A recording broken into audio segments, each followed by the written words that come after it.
Analysing the audience is the very first thing we should do when we're preparing, planning and structuring a presentation. It's the W part of Wombat.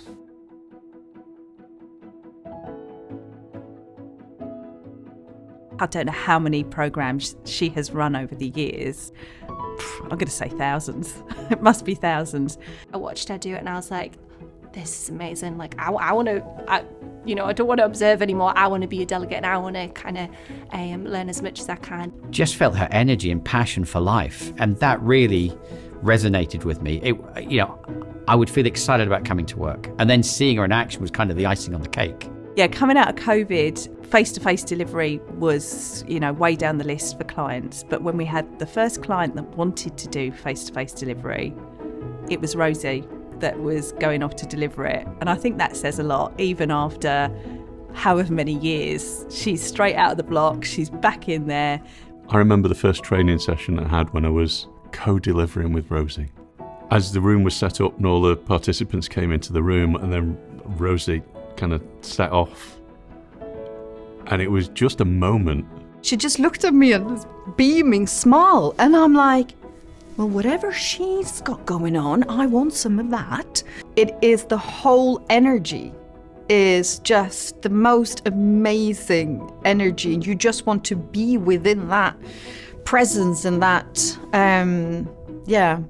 that really joyous, kind, curious energy. I've never worked with founding partners who have been so accessible and readily available to role model, to advise, to coach. Rosie's always cared about, and does always care about, you as a person.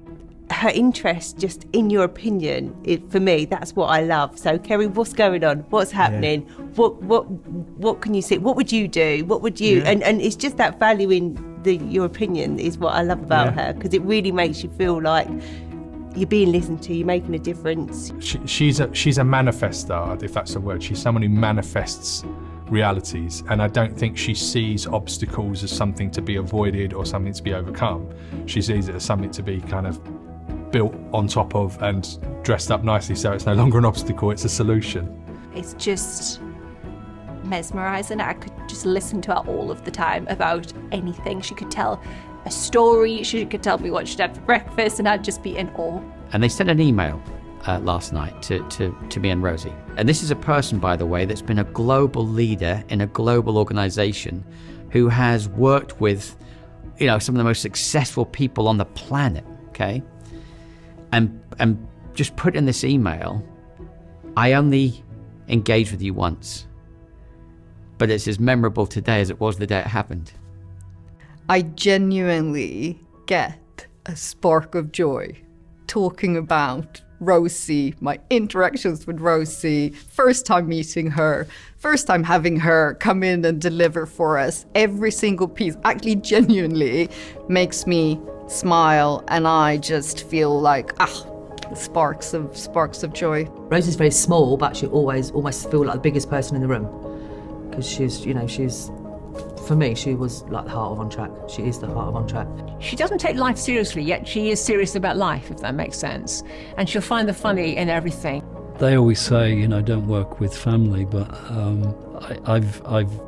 I believe the opposite of that, particularly having had the experience with Rosie, because it was magical. The absolute biggest thing is her curiosity in people, and never seemingly getting bored with that, always seeing what else is there. Can we lift another lid? If you didn't think you could be any more positive about something, and Rosie walked in, all of a sudden you could be. Rosie was so funny. She'd wound up the cabin crew that she was someone famous, and she'd had them all convinced that she was famous, and she was saying, "Do you not know who I am? Do you not know who I am?" And it was all the way back, and you can see this guy just looking and just trying to think, who is she? Who is she? Who is she? And she looks like a star, though, doesn't know, she? Yeah. Just all the time. She's glamorous. She so does. And she pulls it off. We're faced with challenges. It's always a case of, what would Rosie do? How would Rosie approach this. It's usually something which is really uncomfortable for me. But when you think it through, you think, okay, that's what I need to do. So go ahead and do it. Honestly, whenever I'm watching a speaker or helping coach somebody present, I promise you faithfully, I can imagine what would Rosie be saying here? What would she be saying? That's what I've learned from Rosie. That frame of reference has changed for me. It's not about me anymore. It's about the impact I can have on them. If you can bring your whole self into any context, my God, geez, that's so powerful. And I think that's why that day I was like zoned in on Rosie and just gone, oh, yeah, love it. Coming for you. You know, she's once met, never forgotten kind of person. And there aren't that many people, I think, in one's life that you meet that just leave such an incredibly indelible impression, really. She's always been another mum in my life, and a big sister and a best friend all wrapped up in one. I think all the stuff that Rosie is filters through for everybody that's ever worked at OnTrack, and probably ever will work at OnTrack. Wicked sense of humour, whirlwind of an individual, and a beautiful person. An unapologetic love for life, energy, not, caring so much about what people think, going through life with a little bit of a... That passion she brings to the table, we kind of grab onto her coattails and go along with it and love the journey. Yeah, she's the mother hen of OnTrack. She's the mum, she's the heart of OnTrack. Even just talking about it now actually makes me the sparks of joy. Like you have a bit of I get excited talking about it. And those kind of people you should really retain and have around you.